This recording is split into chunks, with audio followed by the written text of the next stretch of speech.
వృషభ రాశి వారికి ఈ వారం ఏ విధంగా ఉండబోతోంది గురుగారు? వృషభ రాశి వారికి అద్భుతంగా ఉంది. 4 గ్రహాలు యోగిస్తున్నాయి. ప్రధానంగా జన్మచంద్రుడు, ద్వితీయ బుధుడు, చతుర్థ శుక్రుడు, లాభ శని, దశమ రాహువు. శుభప్రదమైన కాలం కొనసాగుతోంది. ప్రారంభించిన పనులను తెలివిగా పూర్తి చేస్తారు. ప్రతిభను ఉపయోగించండి. మాట్లాడేటప్పుడు ఎక్కువగా స్వతంత్రాన్ని తీసుకోకండి.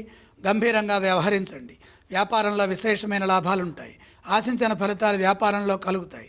మీరు చేస్తున్న శ్రమకి తగిన గుర్తింపు ఉంటుంది. పలు మార్గాల్లో అభివృద్ధిని సాధించడానికి బుధబలం ఎంతగానో సహకరిస్తుంది. పెట్టుబడులు విశేషమైన లాభాన్ని ఇస్తాయి. శుక్రబలం ఆర్థిక సంపత్తిని పెంచుతుంది. గృహంలో శుభాలు జరుగుతాయి. ధనప్రాప్తి, వాహన ప్రాప్తి ఉంటుంది. ఉద్యోగంలో మిశ్రమ ఫలితాలున్నాయి. నిరంతర సాధనతో మేలైన ఫలితాలను సాధించండి. నైపుణ్యాన్ని ప్రదర్శించండి. అనుభవంతో పనిచేయడం ద్వారా సకాలంలో నిర్ణయాలు తీసుకొని వాటిని అమలు చేయడం ద్వారా తగిన ప్రతిఫలం ఉద్యోగంలో లభిస్తుంది. ముఖ్య కార్యక్రమాల్లో గౌరవాన్ని పొందుతారు. మీ ప్రయత్నాలు ఫలిస్తాయి. మంచి భవిష్యత్తు లభిస్తుంది. సమయోచితంగా నిర్ణయాలు తీసుకుంటే శక్తి, శాంతి లభిస్తాయి. ఏ స్తోత్రాన్ని పఠించాలి? వృషభ రాశి వారు లక్ష్మీ ధ్యానం చేయాలి. వృషభ రాశి వారు ఏ ఆలయాన్ని సందర్శిస్తే మంచిది? లక్ష్మీ మాతను దర్శించండి. ఏవేవి దానం చేయాలి?